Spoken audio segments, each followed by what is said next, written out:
Hürmetli vatandaşım, tülgün sizlerge Tayvan boğazı yüz verip atkan özgürlüş yani siyaset özgürlüşüden liksiye sözüldü. Çünkü bu liksiyelerge sebep boğan amillardaki materyal nimeden kelip çıktı, qayerden kelip çıktı deb savol qo'ysangiz, Jungo'nun reisi Xi Jinping tuyuqsizda 1 ayning 2 kuni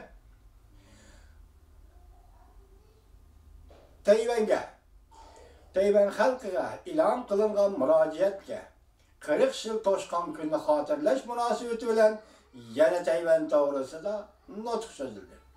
Bu kishi so'zlagan nutqida ikki masala aydınlaştırdı o'zicha. Masalan, biri Tayvan bir davlatda ikki xil tuzum bo'yicha muomala qilish. İkincisi Tayvan ham Jungo'shonasini e'tirof qilish kerak, masalan, o'rtaq tunash. 92-yildagi o'rtaq tunashni e'tirof qilish.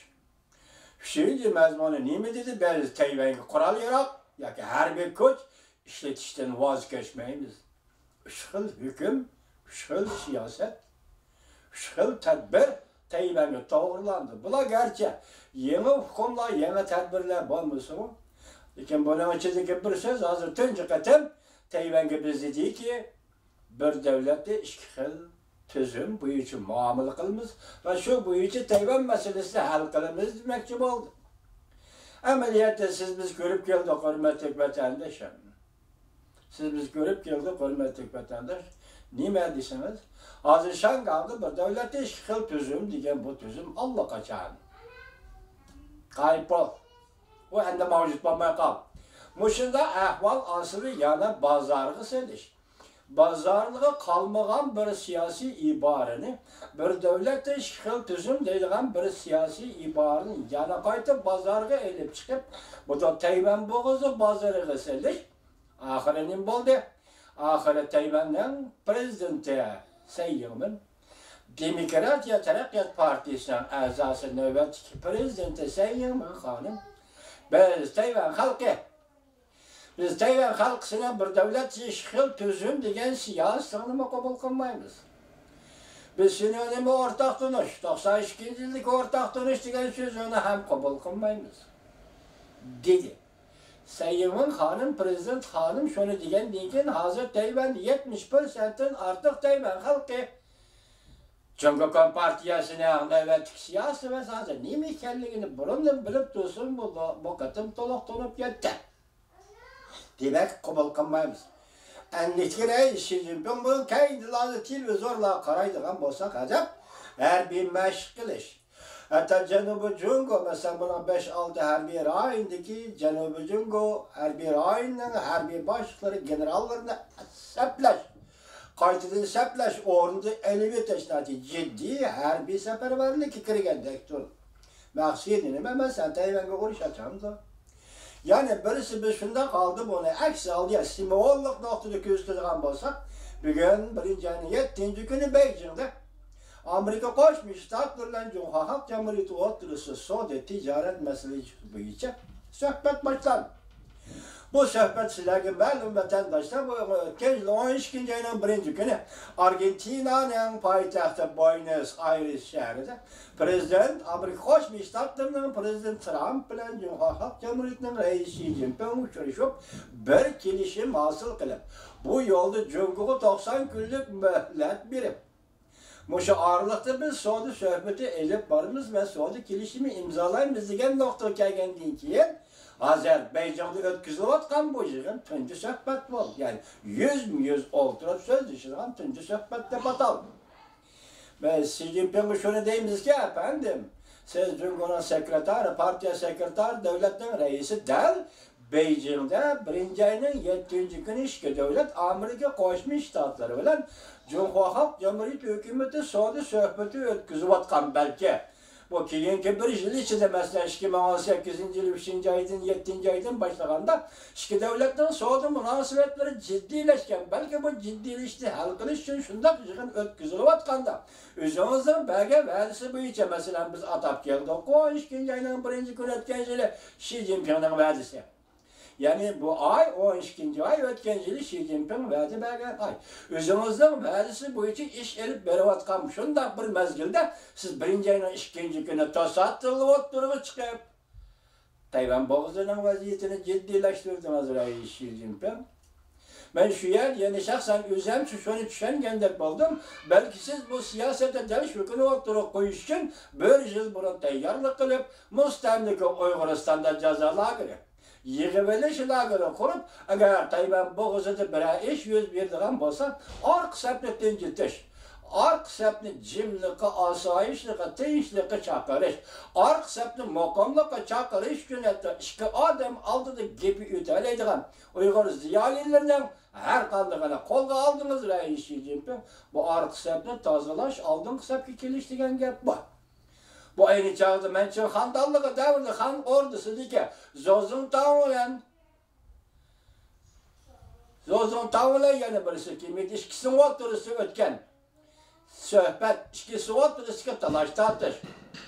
Mesela Tayvan'da deniz boğazını koldaş G'arbga tashlab o'tish yoki G'arbga kirish Zozuntan biz deniz boğazını qo'ldamaymiz deyishdan iborat shundoq vaziyat shakllangandek siz hozir Tayvan boğazıda şu vaziyete paydo qilish uchun masalan bir tuzum ikki davlat bir tuzum yoki bir tuzum ichida ikki davlat degan bu shundoq bir iborani Tayvanga tanish uchun Mustamlika Uyg'uristonda bir jiddiy kayfiyat yaratib bu kayfiyatga yarashib butun millatni medeniyet yo'qotish, til yo'qotish, diniy e'tiqod yo'qotish, jismoniy jihatdan hatto jismoniy jihatni yo'qotishdan iborat. Mushundaq bir davrga kirdimiz. Agar shuni hammasini bugungi Tayvan uchun yoki Tayvanda shu ishni qilish uchun yoki Tayvanga harbiy mudofalar yurgizish uchun shu tayyorlikda qildimizmi deb savol qo'ymay tura olmaymiz. Chunki siz shuni qilyapsiz. Bugün biz muşunun münasebetli kaldı Xitayning ichki qismidan telefon berib, Govingoy degan apandiga bergan telefonda nima dedi? Jungo Tayvanga hujum qila olamdi dedi. Bununla Govingoy apandi xuddi soat Amerika hukumatiga vakillik qilgandek o'zib aytdi. Biz bununla xo'sh bo'ldik. Nima deb hozirgacha Amerika hukumatining siyosiy yo'llarini deb keldi. Tayvan bu nazik rayon. Bu nazik mesele. Siz bir yerda vaziyatni jiddiyleştirin. Ben harbiy tavakkalchilik qildigan ishni qilmang. Agar unda qildigan bo'lsangiz, Amerika Tayvan taraf turib Tayvanni qo'g'laydi dedi. Bugun Govingoyning dedi, men ishonamanki, Amerika Qo'shma Shtatlari dedi, har qanday badal to'lashga qaramay, agar Tayvan bo'g'izida bir harbiy harakat bo'ladigan bo'lsa, biz o'ttirg'i chiqamiz. Şunun münasebet geldi ötkende sözgel liksiyem 6 parça liksiyeti çıktı mı çıkmadı mı bilmedim vatandaş. Hatta sayımın prezident sayımın bütün dünyaya müracaat ilan kıldı. Tayvan bu şekil mi geldi? Biz bile hem kardeşimler dünya. Biz sizlerle hem kardeşimiz. Biz taraf tuturumlar dünya. Biz sizler taraf tuturumuz. Biz Tayvan'dan demokratik turmuşunu koklayımız. Demokratiya tüzümü, demokratik turmuş boğalı uçurlar. Tayvan'da azı iktisat buluvat, taraqqiyat buluvat olur. Yani bir noktada aytganda Tayvan, çünkü üçün entayın mühim bir marka. Nima uchun mühim marka desa bu azatlıqdan keyin Xitoyning gepeji aytganda azatlıqdan keyin Tayvanni bir marka qilib, bir tutqa qilib, bir nuqta qilib, deganda Jungo xalqini qo'rqitadigan, deganda Jungo xalqiga ogohlantirish beradigan, deganda partiya ichidagi ziddiyatlarni yumshatadigan, deganda siyosiy o'zgarish qilib partiya ichida huquq tanishib olish, huquq tortib olish bo'ladigan bo'lsa Tayvanni o'tirg'iga chiqib ko'tarib chiqib, Tayvanni bugun ozod qilamiz, Tayvanga bugun hujum qilamiz. Tayvanni onda qilamiz deb o'ltirib popoza. Jungo'liq ishiltadigan popoza. Popoza o'rnida foydalanib kelgan Jungo partiyasi bugun endi o'xshamay qoldi. Govingoy dediki, bugungi kompartiya mohiyatga o'xshamaydi dedi. Burun bu kompartiya emas bu dedi. Bugungi kompartiya bu lükçek, siyosiy lükçeklardan tashkillangan. O belki shunday qilishi mumkin, lekin jur'at qila olamdi, qilamamdi buni kuzatamiz dedi.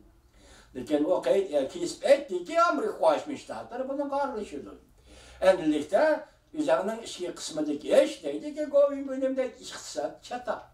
Partiya ichidagi ziddiyatlar keskinlashgan. Cemiyet hazır sana tikilip qarab turibdi. Sen bugün Tayvan markini ko'tarib chiqib o'ynab boqaman bu o'yinni desangmi aqmaydi. Hech qachon aqmaydi. Hozir konrab ketdi bu usullar. Konrab ketgan usuldan jungulikni birlashtirish, jungulikni ittifoqlashtirish, partiya ichidagi ziddiyatlarni yig'ishtirish va partiya ichidagi partiya a'zolarini ittifoqlashtirish bu narsalarning hech narsaga aqmaydi. Qani tavakkalchilik. Biz seni tavakkalchilik qilishini ko'rib boqaylik degan yerga.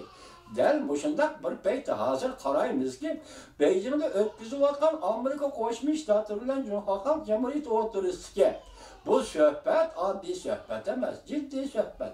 Shuni buni hozir ma'lum ministr darajali kishilar elib beryapti. Rasmiy kishilar masalan suhbat vakili, Amerika Qo'shma Shtatlarining suhbat vakili Robert Lighthizer, Jungoning suhbat vakili ma'lum vazir Liuxala ikinci qatim suhbatga o'ltirmamdi dal mush qatimki suhbatda belgilanadi. Agar bu qatimki suhbat o'ng'ishliq bo'lsa, o'ng'ishliq elib berilsa, undan keyin Washington tezlikki Lighthizer, Amerikaning savdo vakili Robert Lighthizer bilan Jungoning savdo vakili Liuxala suhbat o'tkaziladi. Hozir butun dunyo ko'zi tikib turibdi. Şunaqa o'lgirib lazım Tayvan bo'g'izda yuz berayotgan voqealarga butun dunyo ko'z tikib turibdi, jiddiylashib turibdi. Bu oqibatda qanday oxirlashi bo'ldi? Hozir buni munosib holda Xi Jinping o'zining askarlarini chiqarib, tog' jiro-jirolarda dengiz bo'ylari o'stanlarni harbiy ma'muriy qilishga boshladi. Zaten nima qilmoqchi? Tayvanga hujum qilish, marhamat dedi hozir going so'zi bo'yicha. Agar qo'lingdan keladigan bo'lsa, agar sen shunday jur'at bo'ladigan bo'lsa, marhamat. Bu Tayvan bo'g'izining voqeasi. Tayvan bo'g'izining hozirgi vaziyati va Jungoning rais Xi Jinping o'tirib qo'ygan siyosatga qarata Tayvanning sobiq prezidenti Liu Shuilian